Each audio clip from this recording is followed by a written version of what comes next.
welcome to M2TechCast, a live internet radio show offering the latest news and interviews with the people driving business, technology, and politics in Michigan. Now, your hosts, Matt Roush and Mike Brennan. Well, today, since it's Columbus Day, just me, Matt. I got a call from him this morning, and he was taking a 3-day weekend, and he called from somewhere along the Manistee River, so he just didn't think he'd have a very good connection to be able to do the show. So, but I think I can manage on my own. I have calling in, actually the video. I'm sorry, I'm so used to radio, right? Tanya Matthews, who and I go back a long ways. She hosted one of my events a few years back, and now she's at Wayne State University doing the thing she loves, STEM, science, technology, engineering, and math. And that's because you're now at the new Wayne State STEM Innovation Center, right? Yes. How are you, Mike? Yes, the STEM Innovation Learning Center. That's one of the newest additions to the Wayne State University campus and offerings. Mm-hmm. Let's talk a little bit. I think it's only 6 months old. Is that right? The building itself, no, the building is, I don't know, approximately 4 days old. Okay. All right. And counting. We actually had a virtual ribbon cutting on October the 1st, which was sort of the celebration of the major completion. And anyone who ever has done a major project realized the punch list goes on for quite a bit. Yeah. But we have been working on it since in construction for 10 months, which was a radically quick construction schedule when you just look at all we've been able to accomplish. And you came on board, I think maybe that's my confusion. You came on board about 6 months ago, I believe. So I came on board about a year and 6 months ago. Oh boy, I'm way off. I'm sorry about that. I'll have to fire my producer, so. Not a problem. I think maybe it's that this is a project that was 6 years in the making. It is a reclaiming of the science and engineering library for our Warrior alumni who are out there. And we transformed that facility with a major renovation into a 21st, dare I say 22nd century STEM learning facility. So we've got mixed labs, mixed classrooms, everything is mobile and dynamic for a collision of majors, students and faculty. So we're very excited. All right. So how big is it? I know it's a new facility. How many square feet are we talking? Well, I will say this. It is 100,000 square feet, which is a lot less space than you think it is when we're trying to fit that in. So all along the Warren Street side, we've got labs on 6 different floors. And then on the Gullen Mall University campus facing side, we've got dynamic classroom spaces. One cool thing about the structure is we've got what is called virtual desktop infrastructure, part of Wayne State's burgeoning Learn Anywhere philosophy, which means that students can bring in any device, laptop, tablet, et cetera, and the building can actually push the technology, the software to the student on their devices, allowing us to have computer labs and lecture rooms is actually the same room in addition to the biochemistry, chemistry, biology, physics, and engineering lab spaces that we have in the facility. So this is open to any Wayne State students, I assume, or I imagine a lot of them want to take some kind of STEM class, right? Mm-hmm. Absolutely. So of course it's open to all of our undergraduates and we're welcoming our graduate students in as well. A lot of our, say, Wayne Experience courses or our general education courses allow for all students to take, say, a physics class. Hey, some philosophy majors want to take some physics. It's related to the way our brains conceive the world. And that's also what we're hoping for, right? We built the space to be so so dynamic and usable and multifaceted that we're hoping students across all disciplines feel welcome in the space.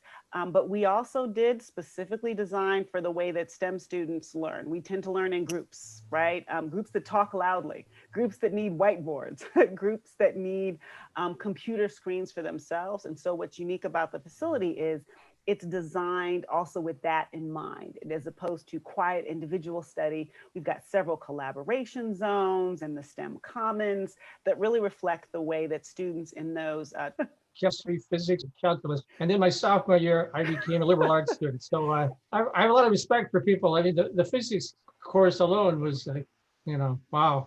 So, but organic chemistry, I took a year of that. And, whew.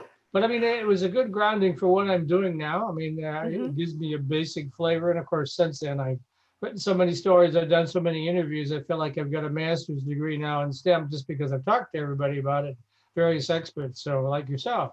So what are the kind of the plans going forward now? You've got this great facility, you're opening it up to other students. What's next?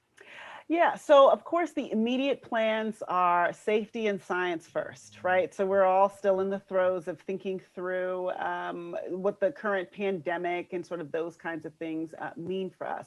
But moving beyond that, we are thinking about what kind of classes will work best in the building, as well as what kind of classes will contribute to the culture that we want in the building. And so our STEM courses are looking at the courses that attract students from multiple disciplines.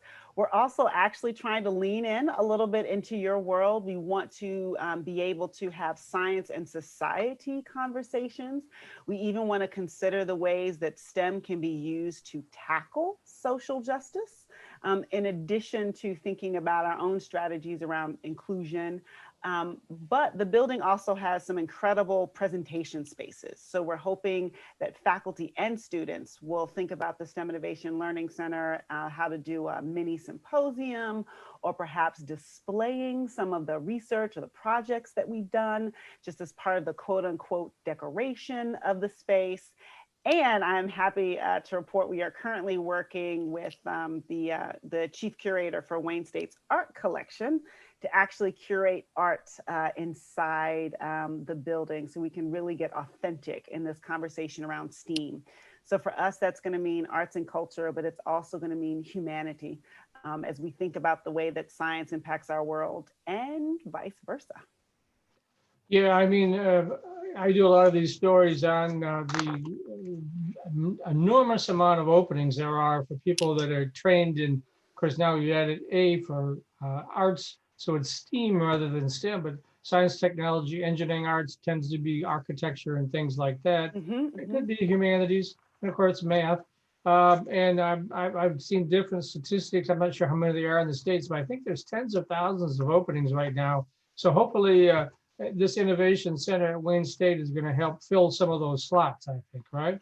Absolutely. That's definitely what we're going for, not only to increase the number of students who are interested in STEM-related fields, but also to increase the number of students who understand that they are capable of STEM-enabled businesses, and that kind of thing. One of the things that the STEM Innovation Learning Center is also committed to is becoming another hub for K-12 on Wayne State's campus. So we will, of course, be reaching back and making space and room for our various summer camps and places to collaborate, as well as, places for young people to also display the kinds of things that they are interested in.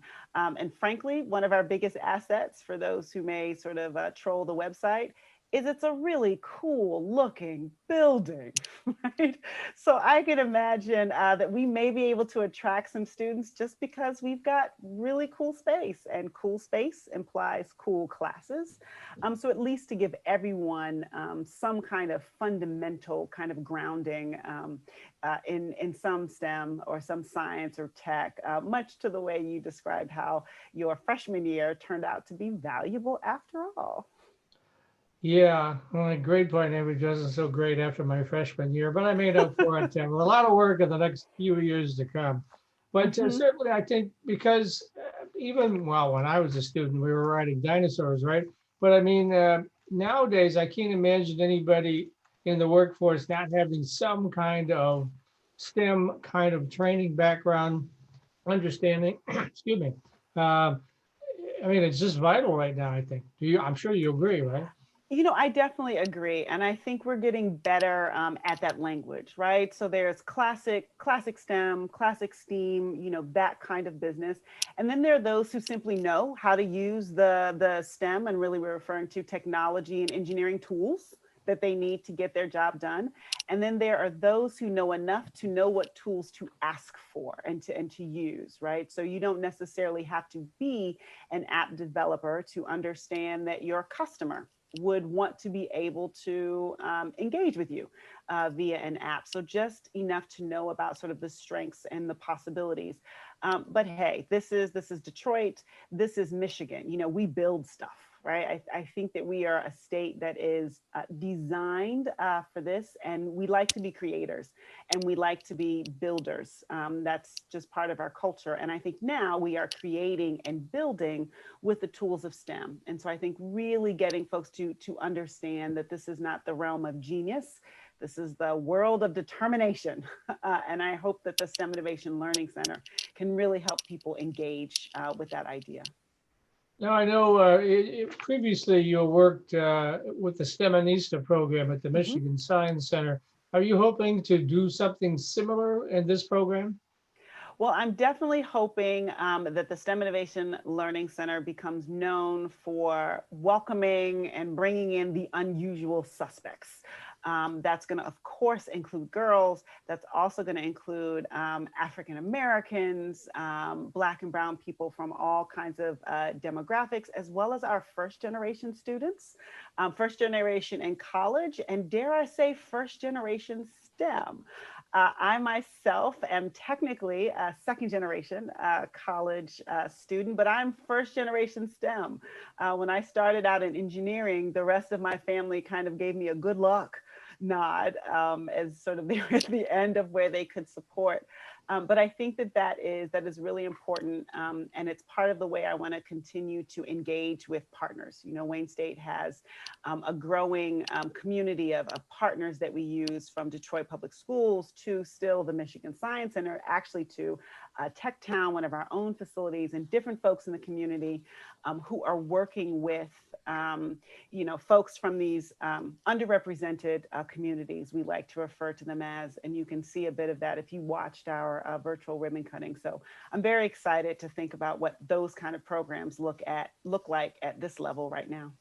Okay, you've been on my show before. We're now at that Yes. shameless plug point where you've got about a minute here to plug what you're doing and provide information about how people can reach out to you. So take it away. Absolutely. So the website is up, stem-innovation.wayne.edu. It's where you can keep up with us and see things that are going. We've got some cool projects coming with co-partner Detroit Public School Community District and launching some K-12. We will also be piloting a National Science Foundation grant that is particularly for women, STEM entrepreneurs and small business owners. To your question, thanks for that lead in, Mike. And of course, just kind of stay tuned in terms of thinking about how to virtually engage with the building and the programs. We are also going to be the Detroit hub for the 2021 Invention Convention. Yes, we still invent in the time of COVID. So those are the things that we have got coming. If you just go to the website, stem-innovation.wayne.edu. All right, well, we'll have to bring you back on the show to talk about that event there, the 2021 Innovation, what was it called again? Invention Convention, absolutely. You can bring me on with my counterparts at the Henry Ford. All right, sounds wonderful. Thanks for being with us today, Tanya. It's good to see you again. It's good to see you too, Mike. All right, take care. We'll be back shortly with Bill Meyer from Ann Arbor Spark. He's going to be talking about how that accelerator works with entrepreneurs to hopefully get their businesses off the ground. And this is Mike Brennan. You're watching M2Tech TV. We'll be right back after this commercial break. As a Lawrence Technological University Thanks, Tanya. graduate, you're not only marketable, you're worth See more. you next time. Yes, more. All According right. to payscale.com, Bye-bye. when it comes to graduate Have salaries, fun, Bill. LTU is in America's top 100. Thanks. Be invaluable. Be more. At LTU, possible is everything. Salaries of Lawrence Tech grads are among the highest of any university in America. Plan a campus visit to meet with counselors, faculty, and coaches. Why wait? Find out more at ltu.edu. Lawrence Technological University graduates earn a degree and a higher starting salary. In fact, when it comes to earning potential, the Brookings Institution ranks LTU 5th among U.S. colleges and universities. Be enriched. Be more. At LTU, possible is everything. Salaries of Lawrence Tech grads are among the highest of any university in America. Plan a campus visit to meet with counselors, faculty, and coaches. Why wait? Find out more at ltu.edu. And we're back. Matt is off today, Columbus Day. So he's, last I heard, he was up on the Manistee River when he called me this morning. So I'm flying solo, but I think we can manage. We have Bill Mayer from Ann Arbor Spark on the show today. And, excuse me, your title, I think, was what, Entrepreneurial Program Director, but I know I got it wrong. So give us the right title. Sure. Excuse me. So I'm the vice president of the Entrepreneur Services team at Ann Arbor Spark. Okay, then that would make sense. Why don't you kind of define what your responsibilities are just real quick? Sure. So Spark has basically two fundamental halves. We have the traditional economic development work that you see often. If you look at Ann Arbor, you see companies like Google or Barracuda Networks that have chosen, or KLA, that have chosen to open offices, large campuses in Ann Arbor, but their actual headquarters is in California or somewhere else. And then you have companies, you look at Domino's Pizza, for example, they have one of the largest software development teams in the region, or Toyota Motor Company has a big R&D campus, or, Lamasoft or Duo Security. Those types of companies. So half of Spark works with the large companies, and then my half of Spark works with the little startups, everything from pre-revenue up to $5 million of annual revenue a year. As an entrepreneur, I wouldn't consider $5 million a startup, but hey, what the heck? I guess that's a good definition. Yeah, we do look for company. Yeah, we do look for high growth companies that could, break the $10 million of revenue threshold. Sure, that would be nice. Let's talk a little bit more about the Ann Arbor ecosystem. Of course, you got the University of Michigan here, which is the big driver. I mean, I worked in Silicon Valley, and Stanford played a similar role out there, doing a lot of the basic research, and then eventually getting into the tech transfer aspect of it, where they're actually commercializing. And Michigan has the same relationship, and I know you work really closely with them, right? We do, absolutely. Yeah, the three main ways that we see new companies be created is exactly what you just described. Faculty members and researchers at the university having some sort of invention and then licensing it out of the university to start up a new company. We also have students that launch companies, and then we have our private sector people that launch companies. All right, and then let's talk a little bit about the Spark program itself. Now, as a disclaimer, I need to admit this, that I was admitted into the program before the pandemic took off, and then I was kind of distracted trying to save my company. So now I finally circled back around to starting to work with Bill again. So I wanted to make sure folks, and as we progress, maybe I'll do some stories about how that's all worked out. But short of it, your area is working with guys or women like me. And so what specifically can you guys bring to the table? Well, the first thing, I'm an advocate, not just in my job, but, personally. I grew up in Ann Arbor, left, and then came back. And I've had, entrepreneurship as part of my entire career. And so if you look at Ann Arbor as a place to launch a tech-focused startup company, it's going to be hard to find another place in the country that is better than what you can find in Ann Arbor. And we refer to the ecosystem for entrepreneurship. So Spark is part of that, but we have, a lot of different players and a lot of different entities and great people that make up the ecosystem. And just to give you a sense of the scope, or excuse me, the scale of that ecosystem, every year we provide Spark provides intent services to over 200 tech-focused startups. We see in any given year in excess of 50 brand new companies launched every year, and that's really the sort of most leading indicator in terms of do we have a pipeline that could result in the next Duo Security or the next LlamaSoft. That's where we're trying to go with this. And then we also watch the capital markets. So if you look at Ann Arbor, we have more venture capital raised here than anywhere else in the state. We had over 200 million raised in the last year. So that access to growth capital is really important, because if the companies can't find it here, they'll go where they can find it. Silicon Valley, great example. We used to have a problem 10 plus years ago with companies having their investors tell them, look, you need to move this company to California if we're going to invest. You don't see that anymore. I heard an article this morning about, with the wildfires and the insurance on housing going up, and the cost of housing and all that. They're saying, you know what, leave your company in the Midwest. It's more efficient, good talent, cheaper to run, all that.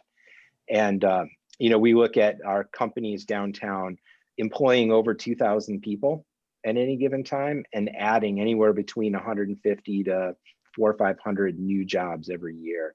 So it's really a driver of economic vitality in downtown Ann Arbor. And so with that momentum that the ecosystem creates, Spark has programs, and I'll talk about those, but we're really sort of amplifying a really good situation versus trying to create something out of nothing. So right.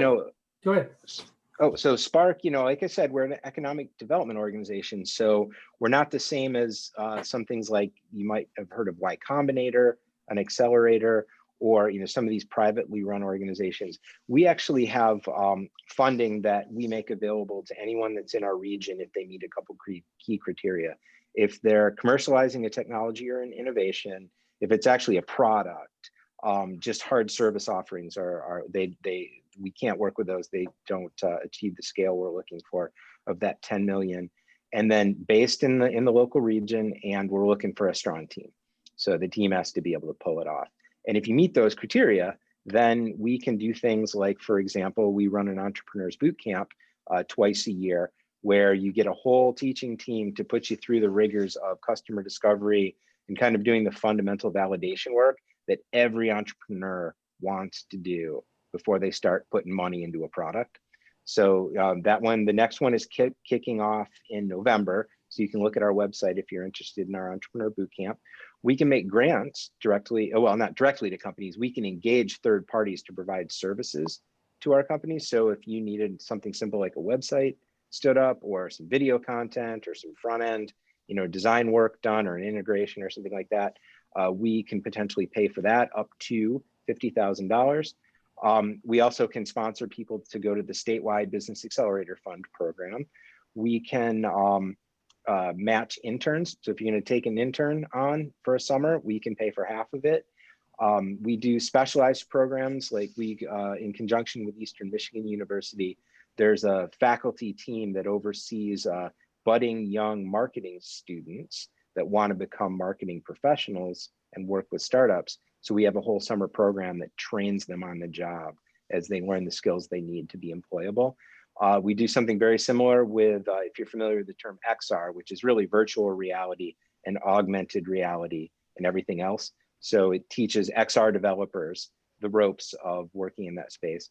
And then we also have a talent program that we call our Entrepreneur in Residence program. It's really designed to look at, pick somebody who's successfully spun out of a company. I tell you what, the day Doug Song or John Oberheide decides they've done what they could at Duo and comes out onto the market, I will respectfully ask them if they would be willing to become an EIR with Spark and help the next generation of early stage companies, sort of impart their wisdom and learnings and how they raise capital and how they scale their operation.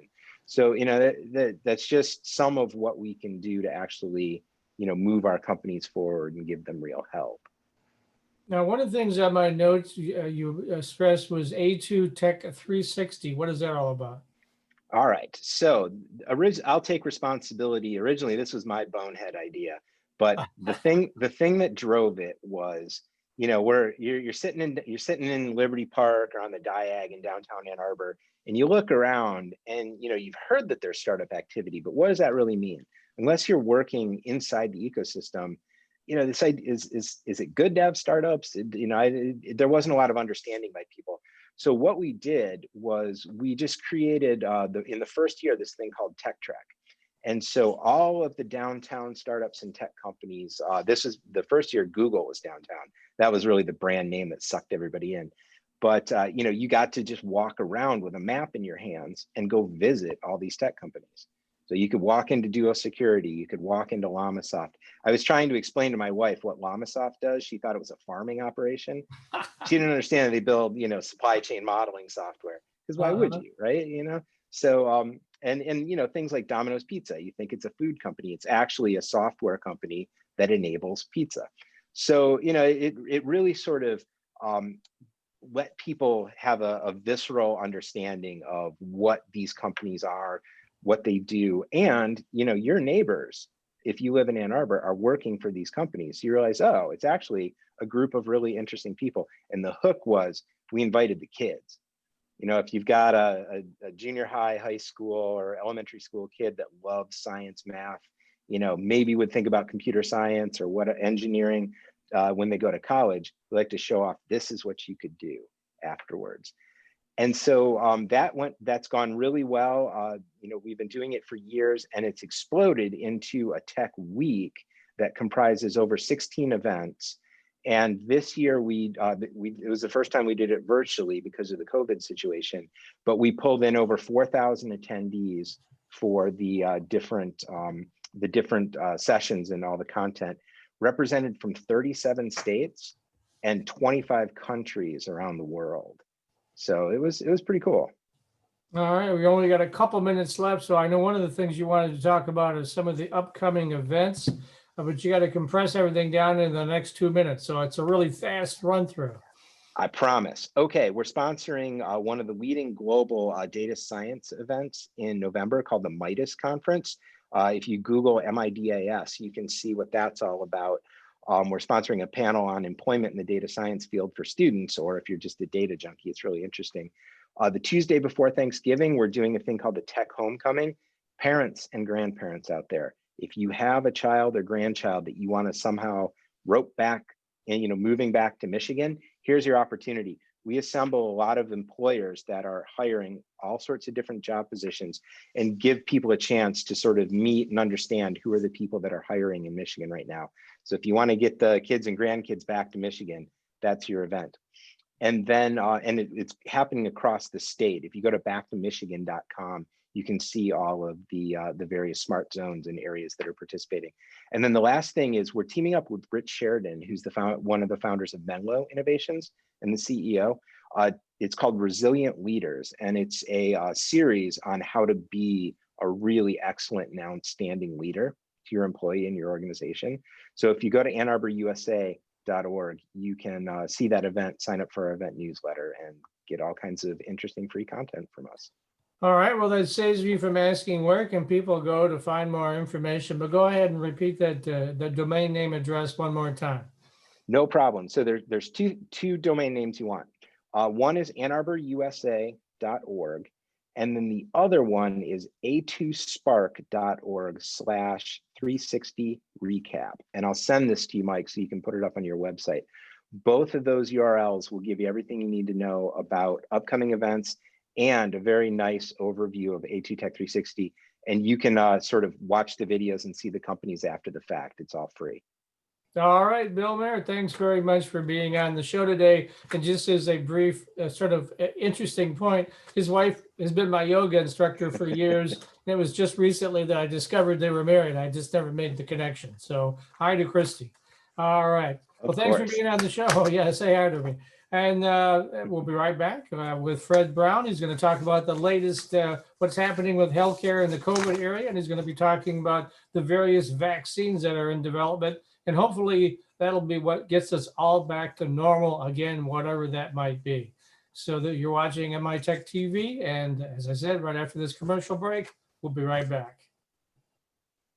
What do you get at Lawrence Phil. Technological University? No problem. I can't believe I didn't Great cough labs and once. I studios, was worried about supportive that. professors, Kinda got a I'll little get bit to of the, a I'll hoarse get to throat. the on-demand NAIA MP3 athletics, and then all the software you need to later succeed. this week. Be smart. Be more. All right, and I'll At send LTU, you my notes possible that I is wrote that has all everything. the URLs and everything we Salaries talked of about. Lawrence Sounds Tech great. grads are Thanks. among the highest Okay, of am I any good to university go? in America. You're good to Plan a go. campus visit All to right, meet thank you, with sir. counselors, Yep. All faculty, right, and good luck.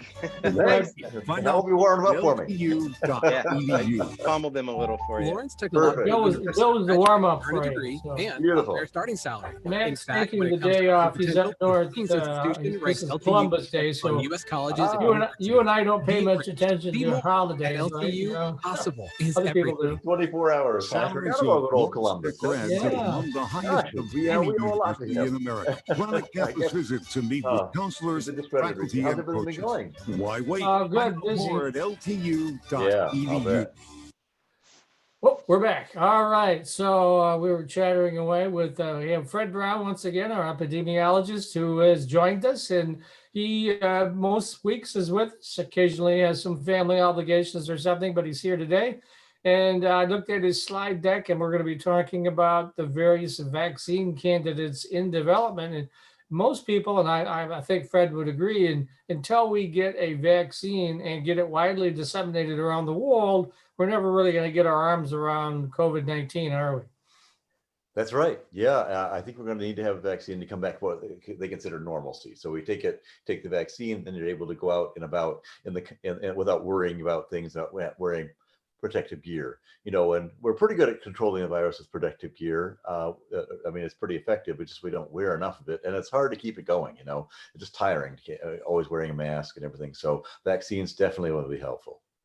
Yeah, I keep a couple in my car. I keep a couple by the front door. I mean, sometimes I forget to grab it on the way out.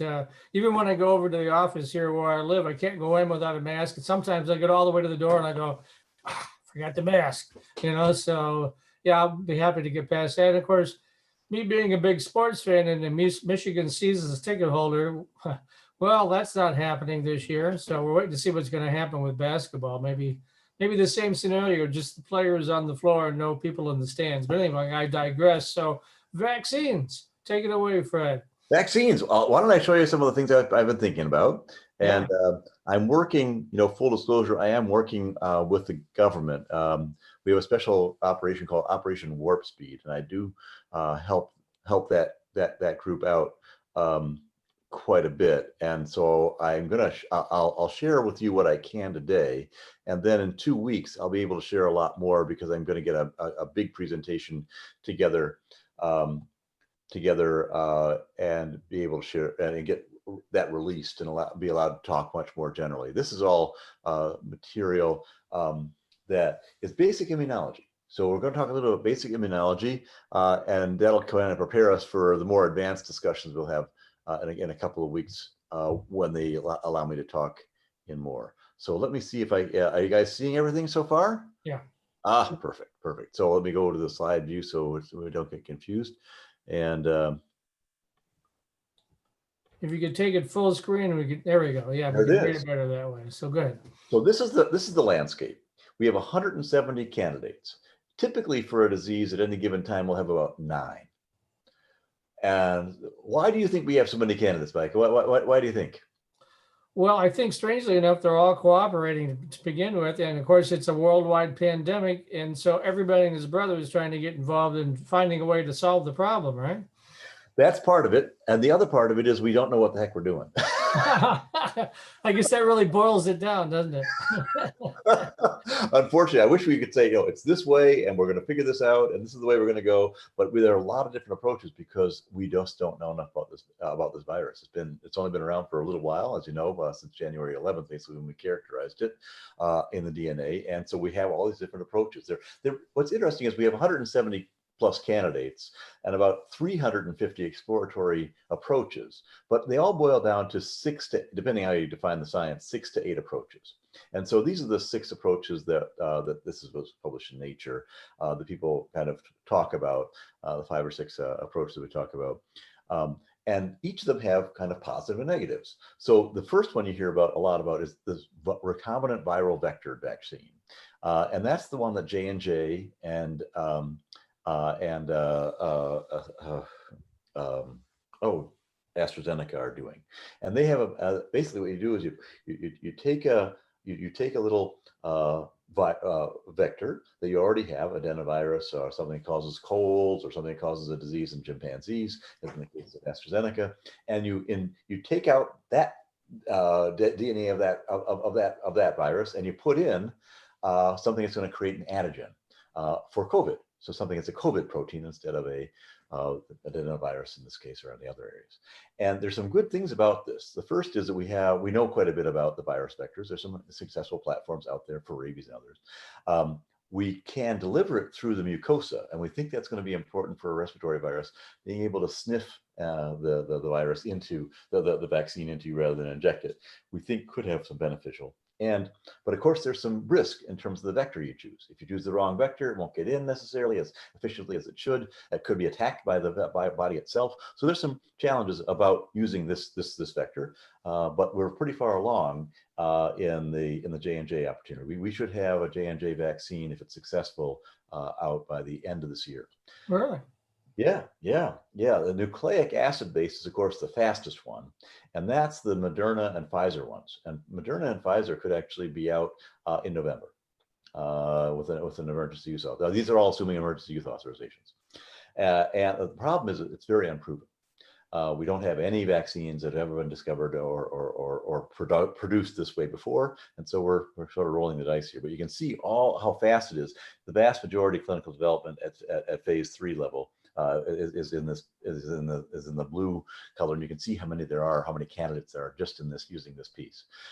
What's interesting is, if Moderna works, it's likely that Pfizer will work. It's likely that if Pfizer works, all the other ones like this will likely work. And so, but at the same time, if it fails, it's likely that the others will fail as well. So it sounds like we got a lot of candidates, but the truth is that if one of these whole platform technologies fails early, chances are the other ones are going to have trouble too.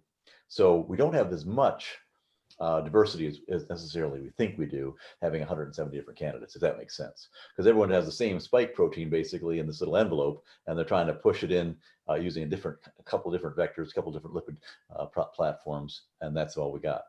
Then we have the inactivated virus.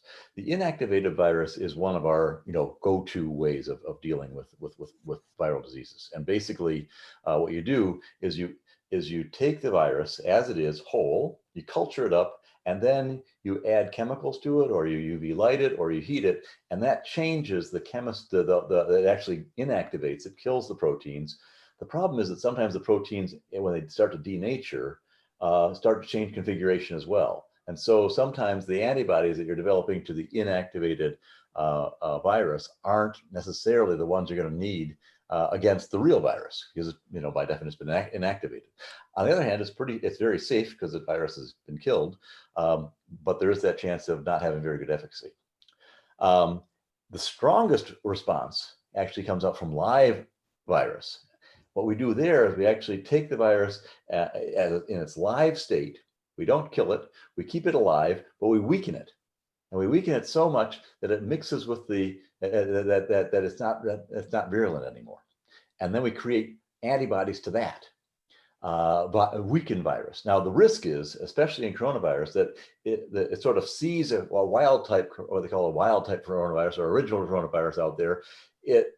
It mates with that, and it conjugates with that with the wild type, and all of a sudden you got real virus again. And that's a real risk with coronaviruses, and it's called is a kind of reversion of the virulence back to where it was originally back to. That it does create the strongest immune response, but it also has the highest level of adverse events. So there's, again, positive and negatives. The final area is actually the protein subunit, and here this is the safest one. This is the one we're probably going to have to give to people who are immunocompromised, people who are very ill, because it actually just takes small pieces of the virus, you break it all apart, and then you take little pieces of the virus and you just inject that in, rather than trying to get something actively into the cells or trying to use the cultured virus. So in the United States, when the United States decided to do this work, they decided they weren't going to allow any culturing of the virus. So we don't have any virus, any thing going against with live attenuated or inactivated virus. Everything we're doing is in the nucleic acid, the recombinant, and the protein subunit. That's all we're working on in the US. So that kind of gives you a sense of all the different areas that you could work on. And now here comes the immunology part of this. Basically, if you look at what's happening with the virus, it's two things. The first thing is how much of immune response your body, how much of an immune response and how fast your body is able to recognize the virus. And that's the left-hand axis here, broad relative immunogenicity, right? So on this little score, if you've got broad immunogenicity, means you recognize it fast, it doesn't mutate much, and the protective duration of the primary immune response is pretty strong. And so as you go up that axis from low to high, it gets better and better for us. But what the virus does is it moves pretty quick, and it has what they call an incubation period. So the faster the virus is able to get itself established versus your immune system, it can then get established, and it won't matter. Your immune system is too slow, won't have the high ground, and won't be able to defend your body. So that's what's happening. It's basically your immune response against how long it takes the virus to get established. And if your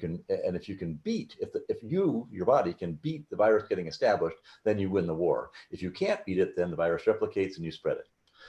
And so you can see that generally we have very good, what the vaccines do is it gives your body a boost. It basically, gives you a head start in the race to react to the attack of the virus. And you can see that basically here, the squares indicate where we have successful vaccine. You can see it's all in the areas where it's taking the virus pretty long to get established and where you have a pretty high immune response. And you can see the flu's back down here where it goes so quick that we don't have a chance to get ourselves, go after it. And that's why we only have partially effective vaccines. HIV and AIDS viruses change so fast, we don't get a chance to really establish themselves against them. And then you got a whole bunch of viruses here, and you can see where SARS is. And unfortunately, SARS is very much 80% like the COVID that we're trying to fight. So here you can get a sense of where all the coronaviruses are, right? And we have six COVID viruses. Coronaviruses. 4 are colds, and we've never been able to create a vaccine against colds. And there's MERS and SARS. We still don't have a vaccine against them, and now we have the SARS-CoV-2. And you can see that it's right here in the square where we're right on the edge of our capabilities for a vaccine. So we're not sure whether we're going to be able to get a good vaccine here. At least we're not way out here with malaria and HIV, but it sure would be nice to be up here, where we have mumps and measles and so on. So we've never developed, the result of this is we've never developed anything against coronavirus or on a vaccine basis. The vaccine immune response has been weak to date. And all we really know so far is what we've done with about 1,000 tests of humans and some macaque monkeys. And the problem with our immune response is it tends to be lower in the lungs as a result of the vaccine, not higher in the lungs. That's what we're thinking about inhaled vaccine eventually. So we might get a partially effective vaccine, but herd immunity is unlikely with these initial vaccines. And worst of all, the vulnerable patients may not be very responsive to these vaccines. So that sort of gives you a sense of the general immunology, what we're trying to look at here. And now let's see where we are. And so here, where the question is, gosh, we've got either, sadly, you can see we've got either very proven scalability in the vaccines or unproven scalability. And maybe next week or the week after, we can talk a little bit about what I'm doing with Operation Warp Speed to improve the scale, distribution, and administration of the vaccine in the future, because that's going to be a big challenge. But basically, you can see that the conclusion that we came to, this is back in January, was cocktail scenario. The fastest route to some control may be convalescent plasma and monoclonal antibodies, eventually creating a bridge to getting to a vaccine. And that's what we were talking about back in January. So what does that look like? Well, here's what it looks like. Basically, this is the immune response, right?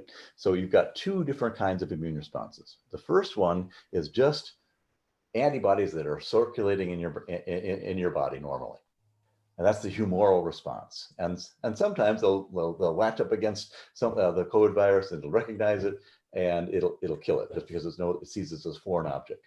Now, what we've heard about is in convalescent plasma and monoclonal antibody from President Trump was that basically this boosts your the antibodies that are going around your body normally. So all of a sudden you get this special boost from, initially the convalescent plasma is from other people who've been infected. So you take their blood, you spin it down, you take their plasma, and then you boost your own plasma levels of the antibody because you're getting theirs. And that, of course, means that you're going to be able to fight and react better when you get the disease. So we use it in two ways. One is you're a healthcare worker and you know you're going to get exposed every day. You might want to use this, what they call prophylactically. You might want to use it in advance before you even get into a bad situation with a patient. So you're ready. And this effect usually lasts between 3 months and a year. And again, it drops. Over time it starts to decline, so it wanes because you're slowly you're getting diluted. The antibodies get diluted and pulled out of the system. The monoclonal antibodies actually are stuff that we produce. So we actually look, and fortunately in the plasma, you're getting everything. You're getting stuff that works, stuff that doesn't work, stuff that's very directed, stuff that isn't directed. And what we're looking for actually is what they call neutralizing antibodies in that plasma. We isolate those antibodies, and then we synthesize just those special neutralizing antibodies. And basically what you're getting is what I call an immune system in the vial. So you put it in and you get yourself boosted up in the immune system, and it's a bridge to the vaccine. But the thing about this is it doesn't stimulate your body to actually create its own defenses.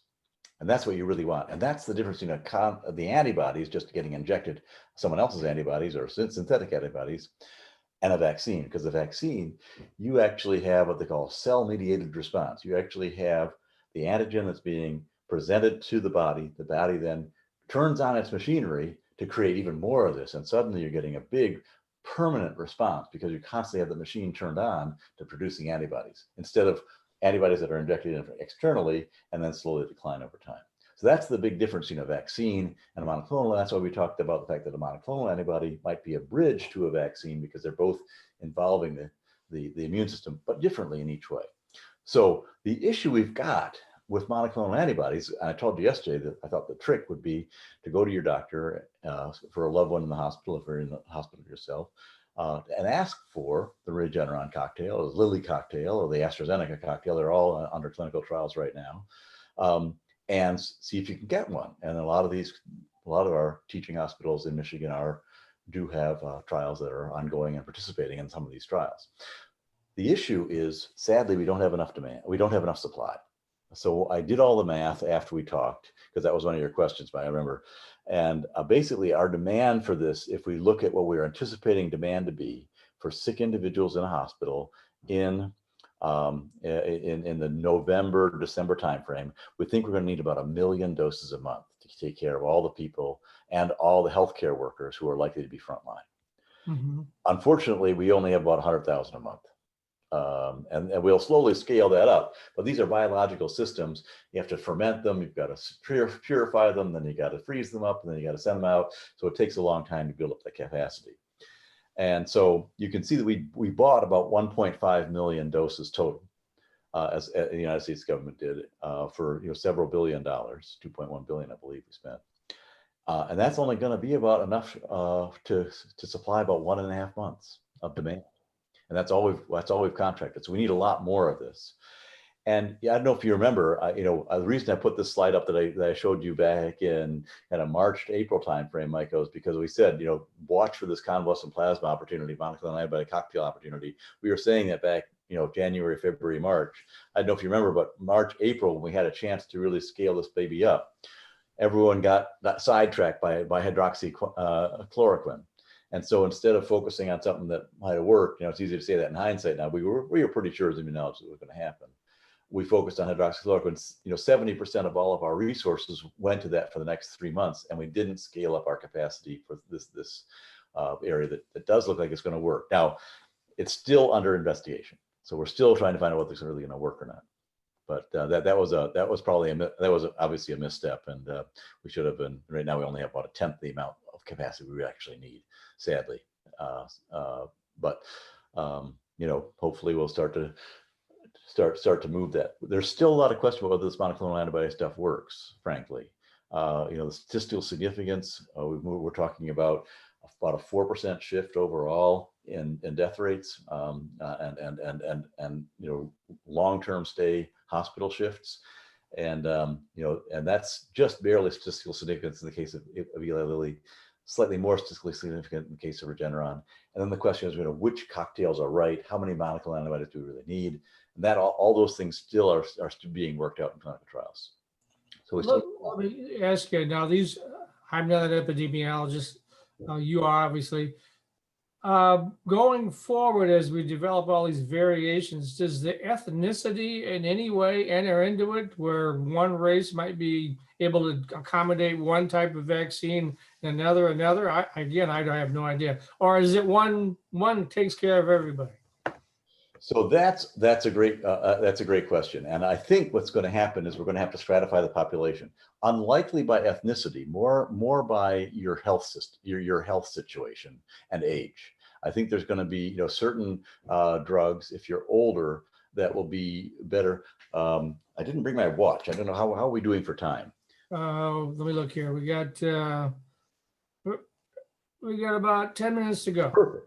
So let me talk a little bit about your personal selection, because that's going to be toward the end. I will I'll talk about kind of selecting what thing is probably right for you depending on your stratification. We don't think it's going to be based on ethnicity, though. We think it's much more likely going to be based on your behavior, your exposure levels, and of course, sadly, a lot of minorities and people of color are at the higher risk groups because they're employed doing frontline work, a much higher percentage than whites are, and they also are working in more densely populated areas frequently in the cities and working in tighter quarters, both at home and on the job. So we do see if you're Black in the country, you've got a 3.6 times higher rate of death than if you're white. With this disease. So we do want to give them preferential access to the vaccine when it becomes available, because it should reduce death significantly if we're successful. But you can see I've circled the cytotoxic T cells and the memory helper T cells. The reason I did this is some of the vaccines that are being tested are only looking at memory helper T cells.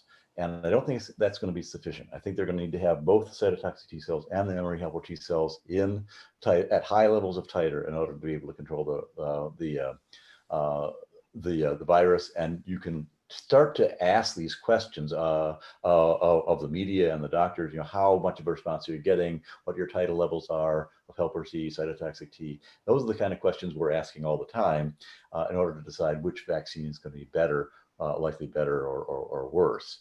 And I've already gone through the idea that we've got two different ways of doing this, one with whole virus, the other with pieces of the virus. And that's how we create these antigens that go ahead and then fight permanently. So that's the story about transitioning from antibodies to vaccines. And I think that's going to happen. I think the transition, we will have the monoclonals out probably, November, December timeframe. EUA probably about the same rate. Emergency use authorized at about the same rate. The vaccine will also be available. And I think we'll be using all these different tools and our masks and all of our social distancing in concert to control the vaccine. I don't think the vaccine is going to be completely sanitizing, because we won't have enough of an immune response in the first rounds. We'll find out more as time goes on. And not everyone will be eligible or even want to have the vaccine because of side effects and the chance of making things worse. And the other thing is, in some cases, it may be multiple doses, you were saying, where you get one round, then 2 rounds, maybe 3 rounds. And just in the United States alone, that's a billion doses if everyone was going to take it, right? That's right. Yeah, we think we're going to need kind of at least 500 million. If not more, 1 billion doses, just for the U.S. And you can see a great point here. The different ways of going after the vaccine, the 5 vaccine types, and you can see everything's related to the spike protein, because that's the conferred protein. And there's a few other things attached to the spike protein that different companies are focusing on versus others. Basically, it's about whether we can get the spike protein, which is the one that sticks into the ACE2 receptor and allows the vaccine to inject itself into the cell and cause disease. And you can see basically there are kind of 3 or 4 areas that we look at. And you mentioned dosing, Mike. When you look at the So this is the live attenuated virus. Here you only need one dose. You take the live virus and it's there and it's a big response, but there's a big safety issue. Probably only about only 80% of the people can take this kind of a vaccine, but it is our go-to production case. It is our go-to technology typically in the long term. And I think that it'll ultimately be a live attenuated virus that'll probably control the vaccine, the virus the best in time. You can see that the attenuated virus, that there you need to have 2, maybe 3, and if you're older, maybe even 4 doses. And that's a lot of vaccine to take, right? The same thing's true about the DNA. We think we're going to need 2+ doses. Again, probably maybe even 3 or 4 if you're over 65. Same thing true about the viral vector. You'll need to have just 1 dose of the viral vector for Johnson & Johnson, 2 for AstraZeneca, and 2+ doses for the subunit spike protein. You can get a sense of the trade-off we're having between immune response and safety, right? The higher the immune response is, chances are you might have also a little bit more safety issues, and especially in the elderly and the high-risk populations. And then you can see also in the leadership areas, the US is actually, I think, in 2nd place. The country that's in 1st place is China. And the reason I say this is because they've got, they have inactivated virus and they're already injecting into their military. They've got the mRNA. They have 2 different approaches here. They have the access to the Pfizer vaccine and their own, and they have the spike protein, viral protein vector. That's the one that Russia used in Sputnik, by the way. If that's the adeno5 virus, I don't think it's going to be terribly effective, and I wouldn't take a Chinese or a certainly not a Russian virus. And you can see at the end here, we've got something that the immune response is quite low, but it's very, very safe. And that's the spike protein. Those take a lot longer to develop. And so you see that Novavax, Sanofi, GSK, those companies are about 6, 7, 8 months behind because they had to actually synthesize all those proteins first, put them into a particle, and then start moving, versus the others that just had to pull out the RNA and put it into a lipid system. And you can see that, as you pointed out, Mike, it's going to be different types of, you're going to have to pick and choose the vaccine based on a couple different things, right? First is your dosing, what kind of additives are in there, more additives you got. Some of these vaccines have literally 1,000 different pieces of content in them beyond just the antigen. Yeah, so you can get a lot of allergic reaction, and you don't want to have, you have to go back 2, 3, 4 times and time this thing. Especially if you're in a compromised situation. The route of administration can be very important. And then, of course, prior health history is going to be important, whether you have diabetes, whether you're predisposed, whether you have cancer. All those things are very important to decide which of these you want to take. The genetics, male, female, especially here, allergies and illness predispositions. If you're predisposed to some illnesses, you know that you really want to avoid the vaccine, the COVID at all costs, then you're going to want to take something that's a bit more powerful, versus if you're just trying to reduce the symptoms of getting of COVID, then you might want to take something a little bit weaker. And then, of course, our lifestyle, right?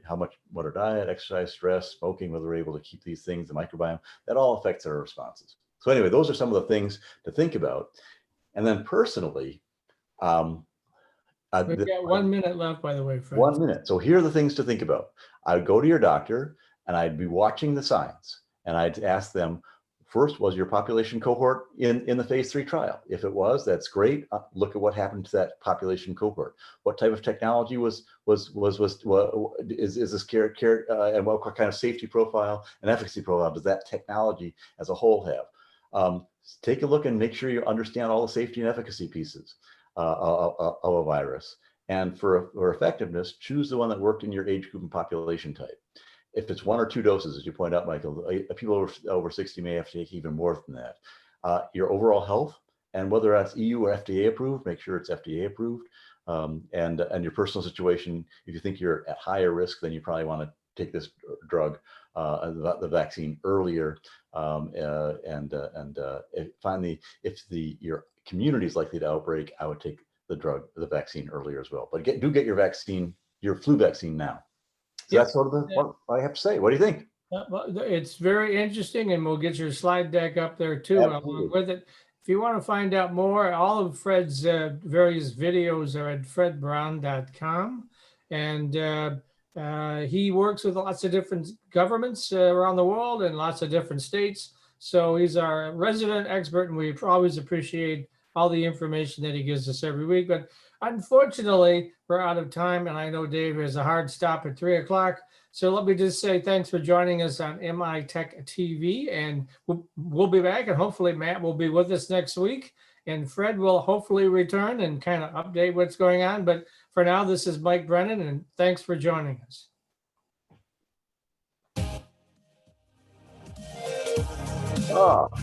Working as fast as I could there. Try to, Dave, I know you got a 3 o'clock hard stop, right?